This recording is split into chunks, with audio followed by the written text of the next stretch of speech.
The Nigerian film industry is approaching its 30th year, and some of its finest talents have transcended the different generations of this multi-billion naira industry.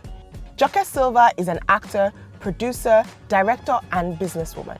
She started her acting career in the early 90s and has won numerous awards, sat on different panels, taught many classes, and she's still doing the work, entertaining millions of Nigerians and non-Nigerians, and being a template for many actors in Nollywood. My name is Bolanle Olukoni, and on this International Women's Month special, I'm joined by the amazing and ever so gracious Joke Silva. Welcome, the Joke Silva. Hello, Bolanle. You know, Auntie, I'm going to call her Auntie on camera because that's what you are to me. I've had the opportunity to work with you on Project Fame, and you were such a great mentor. And that was one of my first TV gigs, and you would always look at me reassuring, like, you got this, because I was terrified. I remember. It's so good to have you on here. You look stunning as usual. Thank you. Thank you. I want to talk about the industry because you've been such a legend in this space, and you've evolved so much. And my question, though, is, in your opinion, do you feel like the industry has done a lot of evolution? Yes, we're moving to cinema and we have different genres, but what's your take on the evolution of the industry? I think in some areas the industry has evolved and evolved forwards, and in some areas it's evolved backwards. Yes. Honestly, in the sense that, when we're saying evolved forwards, one, there's just so much more work now than the time when I started, or even those who were before me when they started. So there's definitely more work now, and it's nice that the cinemas are coming back, and we're getting even more proliferation of cinemas, and hopefully by the time the pandemic is over, like I keep telling people, the human being is built for community. Yes. And so whether we like it or not, once the pandemic is in check, we will get back to community, and so we can have more cinemas. But now, where are we evolving backwards? For me, I think it's in the storytelling. Okay. I think that the storytelling is because we're so focused on returns on investment, we're insisting that, these are the only films that do well in cinemas. For example, now, to get any kind of collaborative work with some of the gatekeepers, they'll insist on comedy. Now, what if you're not a writer of comedy, but you're a writer of really strong stories? Right. Like Kemi Adetiba's King of Boys. I mean, where's the comedy in that? But it was brilliant. Right. And it made the money, and it not only was there return on investments, there was a huge return on investments, okay? So in that way, and we, in the early days, we were telling really good, strong stories, and stories that were giving us an idea of where we needed to go. So I think in that area, and also my pet peeve, the area of budgeting. Now, who do you think is the cause of that? Because I understand what you mean when you say, the area of budgeting, where you go on a set and the producer, and it's a producer's job to always say, there's no budget. But do you feel like it's because of the fear of lack of return on investment, or is it a cultural thing where we still expect talent, crew, everyone to make, the meager returns, and rather to be paid and compensated with such little sums? It's from what I would call the new gatekeepers. And a lot of the new gatekeepers don't understand how the industry has evolved to where it is now. If you go back to the times of the Ogun days, right, the traveling theater, what they did was that they went for all the jobs, and it was a collective. Everybody shared what was made. Do you understand? Now, what people tend not to realize is that the most important people on any movie set, the cameraman and the actor. Without those two, you have nothing. Right. Do you understand?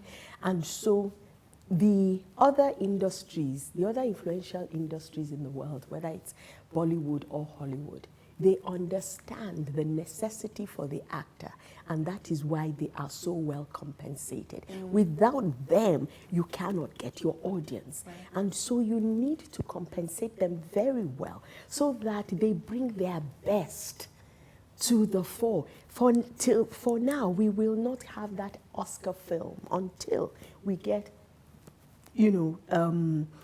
the right story. That's also in the right story, the right actors. And, and to get actors who will give that kind of Oscar-worthy performance, they need to be able to immerse. If they can, and they can only immerse if they are comfortable. Right. So I want to find out, you've talked about gatekeepers, you mentioned that.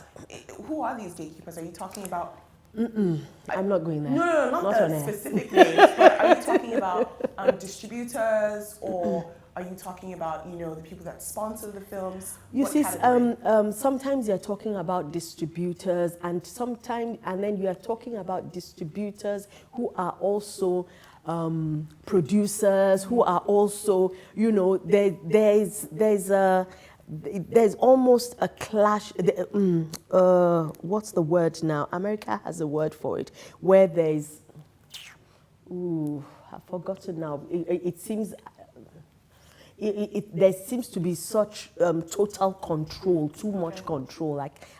The word will come to me, and so you have to break it up. It was a time, there was a time when the Big Seven owned all the theaters in America, owned all the production companies, and they had to break it up. Otherwise, the industry wasn't going to move. Yeah. Yes. And you've talked a lot about storytelling, and also I want to talk a little bit about typecasting and also the portrayal of women in film and in our industry. In your opinion, before this, we were talking a little bit about fashion and style. And I was talking about my dress.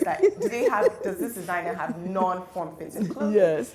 In your opinion, how is the portrayal of women in the industry and Nigerian films right now affected our idea of what it means to be a woman? Do you think that there's some room for growth in that? Yes, I do believe there's a lot of room for growth. One is the fact that, there's this stereotyping of women. We are either witches, whores, saints, or sinners. Right. The eternal wicked mother-in-law. Yeah. Do you understand? Yeah. That's not true. That's not the reality. And women are a totality of, they can be exceptionally good, but they are also flawed. So don't give us a standard that is impossible to reach. Do you understand? And don't tell us that we are the pits, and so you need to cage us and watch us because we are capable of flying in the night and doing all. Do you understand? Then in this portrayal of the woman, the ideal woman to be, flat stomach, did everything nice and tight and all that, and I believe the women's movement has gone beyond that. The women's movement, we whatever form, whatever shape you are, is an ideal shape. Do you understand? Is an ideal shape for you. Be fit. That's the important thing. Be comfortable in your body. Appreciate who you are, and be small sense. Yes. Do you understand? Have that, because I believe when we portray our women like that, then for the girl child, it's attainable. And once it's attainable, then she can fly. Do you understand? Yes. We are not done yet. Rubbing Mind continues right after this. We'll be right back. This is a Rubbing Mind special for International Women's Month, powered by Lipton. Wanna get with you. Don't just stand there teasing me. Now it's time to show and prove. You just mentioned the girl child, and you've done a lot of work when it comes to advocating for the girl child. But I want to talk a little bit about the I'm Priceless campaign and why it was important for you to lend your voice to that. Okay.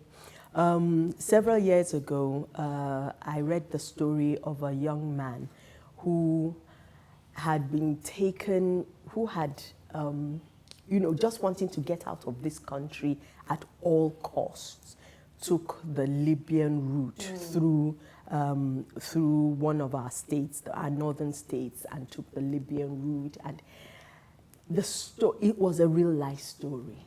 And he was lucky to come back but what he said, what happened on that journey, what happened to the women on that journey who tried to, they were trafficked, all right? They were harvested, their organs were harvested, they were turned into sex slaves. Some of them were turned into sex slaves. I mean, it was just, some of them never even got as far as Libya like he did. Yeah. I mean, he at the end of the journey, he called home and said, I just want to come back home. Right. Do you understand? And it then coincided with the time when the UNODC invited me that, they wanted to, they were looking for ambassadors on human trafficking, especially women. And I had already read that story, so I was ready. Right. I said, yes, I really want to be part of it. I want to lend whatever fame, influence one has to that cause. The trafficking doesn't only go, it's not only outside of the country, it's also within. I'd also had the experience with my church where we were working with women too who had been trafficked. Do you understand? And this belief that women are objects, the girl child is an object, that not only is she an object, she's also objectified, and so she's easy prey. Right. So it was just all that one wanted to work with that. And a lovely girl, she died in a terrible motor accident. She was behind the I Am Priceless campaign. Yeah. She was on the Blue Heart campaign. And I think what was beautiful about the I Am Priceless campaign is that it's even the phrasing of it, I am priceless. Getting that message across to young girls, to young women. You are priceless. If you think of yourself as priceless, there's, there's a pushback from you when you are being objectified. Do you understand that? So that was the thinking behind it. Auntie, I know that you're very passionate about different causes, and also you've talked a lot about the way gender is portrayed in films. Does this now affect the kind of roles that you pick and choose? And do you find that, this perspective that you have, you can contribute it on a set and say, is there a way we can adjust the portrayal of women? And do you find people are receptive if you do that? Yes, they are receptive, but usually, there are several questions rolled in one. Right. What you're asking. Now, do I pick and choose? Sometimes, when I'm not broke. I love the honesty. When I'm not broke, you do understand. When I'm not broke, I pick and choose. Yeah. But when but you see, sometimes even those scripts that come when I'm broke, and I do it, I pray. I say, God, you mustn't see the light of day. Which is so naughty of me. The late Amaka and myself, we used to laugh so much about that, and sometimes he doesn't see the light. But yes, I look for, I try to look for films that show women as strong, but also slightly flawed, and but their strength overrides the flaws. Okay. Yes, so that there's there's a sense of there's a hero. We can, because it's important for us to have heroes. Right. Now, sometimes where I see that there's a way we can adjust this script, what I always try and make sure of or try to find is a solution. So if I say that this character is not working because, I must come up with it. I'm not just going to say, oh no, this isn't working and I'm not going to do it. No, I must come up with a solution so that we can, we can work out, and it works with the entire story. Right. It's understanding what does the writer want to achieve with this story, and then come up with a solution that also serves his story. Yes, Yeah. or her story. And I feel like also it might be they'll be a bit more receptive coming from you because they know that you're a veteran and you've been part of so many productions that have been successful. That they say, well, if Antijoke says, let's go with that. Yes. And I think that that's important, and I commend you for doing that on set. Thank you. I want to talk about the gatekeepers, but even more the ability for women to rise in this industry. It's exciting times. We're seeing so many. All of the highest budgeting films, they are female directors. Exactly. So there's something They there. prove the point. There's No, something but there. they just prove the point. If you want to do something well, there's a saying that we have in Yoruba, Obe to dun, owo lo pa. Do you understand? Yeah. So, and the women who have risen to the top in this, and who are the movers and shakers in this industry, they know that, and so they go after. Make sure that they get the kind of budget that makes it easier for them to achieve what they want to achieve. Yes, Right. definitely. Now, I want to talk about perceptions. Okay. The perceptions of women, especially for the industry, the actors Yes. and actresses face, Yes. where there's a lot of idea that there's a lot of sleeping their way to the top. How do you think that can be evolved, that perception can grow and change, where people are like, I'm an actress, and it's seen as something that's more respectable? Because I find that narrative is still being heavily flogged. And I don't think people realize that a lot of actors do have great opportunities and are making some sort of incomes that allow them to live the lifestyles that they're living. Well, I think one of the ways, there are many ways, there are myriad ways in which we can fight that narrative. One of it is tell stories of women who have achieved, just put out stories out there of women who have achieved without sleeping with every Tom, Dick, and Harry. Right. That's number one. Number two is is also when women see those stories, they should push back on those stories. Don't allow those stories to settle. I think there was a young man at one point who came out with these stories about this person can't do this because they are doing that. That person, I pushed back. I said, excuse me, who knows where so and this other person got their money from? Right. That's not. What is the story? What is this person doing? What has this person achieved? Yeah. Thank you for that. So there you have it. Antijoke has said it's possible. No, and it's very important that narrative, it's exhausting. It's an exhausting narrative. The theme for International Women's Month is choose to challenge. I want to find out from you, when you hear that, what does that mean to you, and what are you choosing to challenge? I choose to challenge so many things. I don't know which one I'm going to I think we've spoken about some of them. Changing the narrative that a woman cannot get to any position without having slept her way to the top and still, sleeping her way around. I think I choose to challenge the fact that, meritocracy, that women do get to the positions where they get to through merit, a lot of them, I choose to challenge that, and I also choose to challenge the stigma against mental health. Yes, for me that's very close to my heart. Yes, that stigma against. Is there a specific incident or an experience that has made you kind of come to that? Well, there are quite a few people that I love who are going through that challenge, right? And it's not easy. It's not easy. For them, and neither is it easy for their caregivers, and in a society that doesn't allow them to be free. Do you understand? When I'm talking about free, just allow them to be amongst you, knowing that they have that challenge, but don't make a song and dance about it. Do you understand? I see what you're saying. Yes. I see what you're saying. Antijoke, thank you so much. This has been so insightful, and thank you for the legacy that you're living, and just for being yourself. Your essence is absolutely beautiful. Thank you so much, Malale. That was fun. Thank you.